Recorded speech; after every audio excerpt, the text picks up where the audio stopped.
down the stream. Merrily, merrily, merrily, merrily, life is but a dream.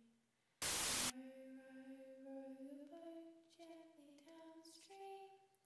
Don't forget to watch your back, no one will hear you scream. Row, row, row your boat gently down the stream. Finally, our film challenges conventions of real media products by the fact that the setting is not set in the opening shot. This we chose not to do again, to keep the film to seem as realistic as possible, to show it can happen to anyone, as dreams don't tend to start with establishing view of the setting.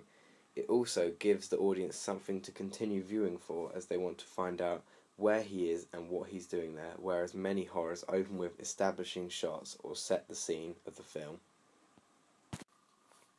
Keeping with real media conventions, we decided to have our dream sequence set in the woods, as the woods can be a typical place where people feel uncomfortable going into, especially when they are on their own. Many horror films are set or have scenes in woodland, such as The Cabin in the Woods, and many horror films may have chase scenes through woodland, usually in the dark, but due to safety and equipment we couldn't film in the dark in the woods.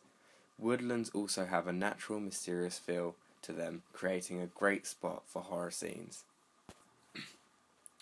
Another way we kept with the conventions of real media products is that we used a slowed down, tension building nursery rhyme song in the beginning, similarly used in films such as Pirates of the Caribbean and The Woman in Black.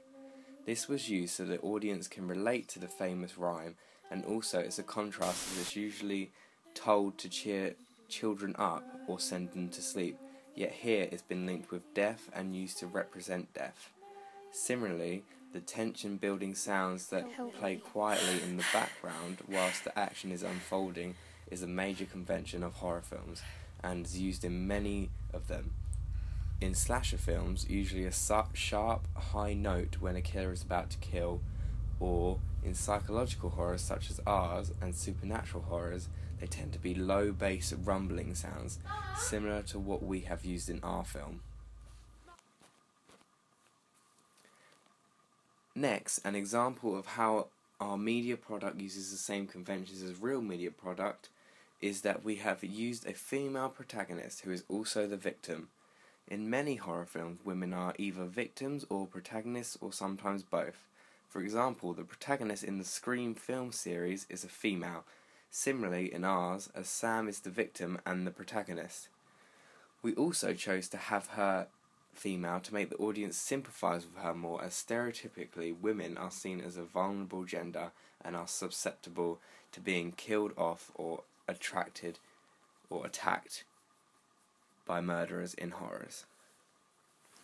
Finally, to keep with conventions of real media products, we made our actors' costumes to be similar to other horror characters. As previously stated in the post before, we based our characters' costumes on The Ring and The Omen, and the costumes are an infusion of both of these films' characters. A white top for innocence and purity, which is a typical convention, and also we used black school trousers to fit in with the narrative of a schoolboy gone missing in our horror film.